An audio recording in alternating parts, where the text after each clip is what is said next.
नमस्कार। आज हम एक बहुत ही प्राचीन और दिलचस्प कहानी में गोता लगाने वाले हैं। ये कहानी है समुद्र मंथन की।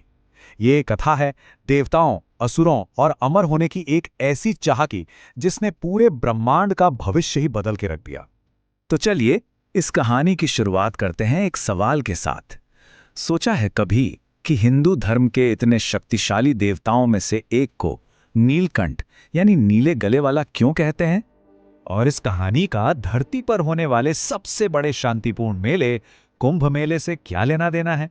इन दोनों सवालों के जवाब एक ही महागाथा में छुपे हैं। चलिए पता लगाते हैं।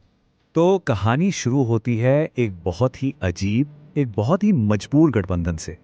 एक ऐसा समय आया जब देवताओं को अपनी शक्ति वापस पाने के लिए अपने सबसे बड़े दुश्मनों से ही हाथ मिलाना पड़ा। हुआ ये कि ऋषि दुर्वासा ने देवों के राजा इंद्र को एक खास माला दी।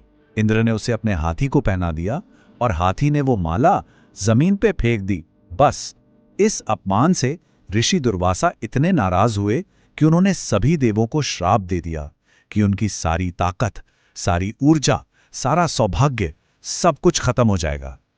और इस श्राप का असर भी तुरंत हुआ। देव एकदम कमजोर हो गए और असुरों से हर लड़ाई हारने लगे। देखते ही देखते पूरे ब्रह्मांड पर असुरों का राज हो गया।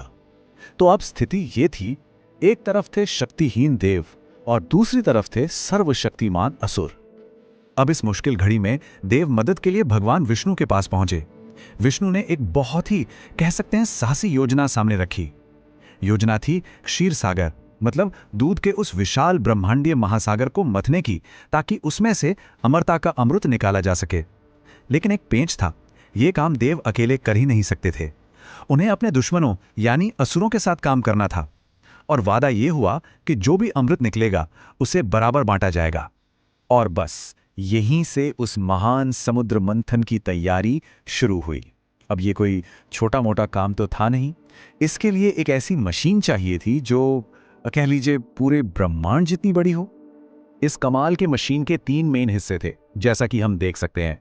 मथनी यानी चर्निंग रॉड के लिए चुना गया विशाल मंदार पर्वत को, रस्सी के लिए नागों के राजा वासुकी को इस्तेमाल किया गया, और आधार यानी बेस के लिए जब पर्वत समुद्र में डूबने लगा तो खुद भगवान विष्णु ने एक विशाल कछुए का रूप लिया, जिसे कूर्म अवतार कहते हैं, और पर्वत को अपनी पीठ पर थाम लिया।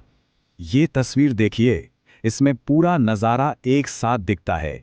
एक तरफ असुर वासुकी के सिर वाले हिस्से को पकड़े हैं और दूसरी तरफ देव उसकी पूंछ को। वो बारी बारी से उसे खींच रहे हैं, जिससे मंदार पर्वत घूम रहा है और महासागर मथा जा रहा है। जैसे ही मंथन शुरू हुआ ना, समुद्र से एक एक करके गजब के खजाने बाहर आने लगे। इनमें कामधेनु गाय थी जो हर इच्छा पूरी करती थी, धन और सौभाग्य की देवी लक्ष्मी थी, चांद निकला, इच्छा पूरी करने वाला कल्प वृक्ष पेड़, और वो दिव्य सफेद हाथी ऐरावत भी। तो जब ये सब खजाने निकल रहे थे, सबको लगा कि योजना काम कर रही है। लेकिन तभी कहानी में एक बहुत ही भयानक मोड़ आया। मंथन से कुछ ऐसा निकला जो पूरे ब्रह्मांड को खत्म कर सकता था। ये पल था सबसे बड़े संकट और एक निस्वार्थ बलिदान का। मंथन चल ही रहा था कि अचानक समंदर की गहराइयों से कुछ बहुत ही खौफनाक चीज बाहर आई, जिसे देखकर देव और असुर दोनों के होश उड़ गए। इसका नाम था हलाहल। ये कोई मामूली जहर नहीं था, ये इतना खतरनाक था कि पूरी सृष्टि को एक पल में भस्म कर सकता था। अब दांव पर सिर्फ अमृत नहीं था, बल्कि पूरे ब्रह्मांड का अस्तित्व था। इस जहर की गर्मी और तबाही देखकर देव और असुर बुरी तरह घबरा गए। किसी को समझ नहीं आ रहा था कि क्या किया जाए। आखिर में सबने मिलकर भगवान शिव से मदद की गुहार लगाई। सृष्टि को बचाने के लिए भगवान शिव ने जो किया वो कोई और नहीं कर सकता था।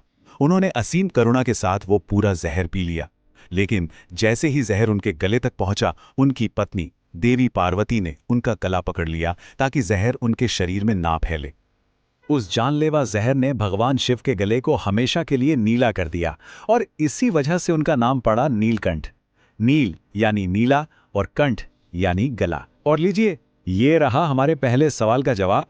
शिव के इस महान बलिदान के बाद मंथन फिर से शुरू हुआ, और जल्द ही वो इनाम भी सामने आ गया जिसका सबको इंतजार था। पर कहानी यहां खत्म नहीं हुई। असल लड़ाई तो अब शुरू होने वाली थी। आखिरकार वो पल आ ही गया। दिव्य वैद्य धन्वंतरी खुद अपने हाथों में अमृत का कलश लेकर समुद्र से बाहर आए। वही अमरता का नेक्टर। अमृत को देखते ही असुरों की नीयत बदल गई। उन्होंने अपना वादा तोड़ा और झपट कर कलश छीन लिया। अब देवों को उनका हक दिलाने के लिए भगवान विष्णु ने एक बार फिर एक चाल चली। उन्होंने मोहिनी का रूप लिया, एक इतनी सुंदर अप्सरा कि कोई भी देखकर मोहित हो जाए। असुर मोहिनी के रूप पर फिदा हो गए और अमृत बांटने का काम उसी को सौंप दिया। और बस मोहिनी ने बड़ी ही चालाकी से सारा अमृत देवताओं को पिला दिया। लेकिन एक मिनट, जब असुरों ने अमृत का कलश छीना था ना, तो उस छीना झपटी में अमृत की कुछ बहुत कीमती बूंदें कलश से छलक गईं। कुल 4 बूंदें थीं जो धरती पर आ गिरी। और जानते हैं ये 4 बूंदें कहाँ गिरी? ये गिरी धरती पर 4 पावन जगहों पर, प्रयागराज, हरिद्वार, उज्जैन और नासिक। आज भी इन जगहों को बेहद पवित्र माना जाता है। और हाँ, यहीं पर हर 12 साल में कुंभ मेला लगता है, दुनिया का सबसे बड़ा शांतिपूर्ण समागम। तो ये रहा हमारे दूसरे सवाल का जवाब। तो इस पूरी कहानी का मतलब क्या है? क्या ये सिर्फ देवताओं और असुरों की एक लड़ाई थी? नहीं, बिल्कुल नहीं। इस कहानी के पीछे बहुत गहरे सांकेतिक अर्थ छुपे हुए हैं। आप यूं समझिए, ये जो समुद्र मंथन है, ये असल में ज्ञान पाने की हमारी आध्यात्मिक खोज है। वो जो हलाहल जहर निकला था, वो जीवन की मुश्किलें और चुनौतियां हैं जिनसे हम सबको गुजरना पड़ता है। और अमृत, वो है असली इनाम, यानी सच्चा ज्ञान और मन की शांति। और देवों असुरों का वो गठबंधन हमें सिखाता है कि कभी-कभी बड़े लक्ष्य पाने के लिए ऐसे लोगों के साथ भी काम करना पड़ता है जिनसे हमारे विचार नहीं मिलते। आखिर में ये कहानी हमारे लिए एक बहुत गहरा सवाल छोड़ जाती है। ये सिखाती है कि जिंदगी का असली अमृत पाने से पहले हर किसी को अपने हिस्से के जहर का सामना करना ही पड़ता है। जरा सोचिए, आज की दुनिया में हम सबके लिए इस बात का क्या मतलब हो सकता है?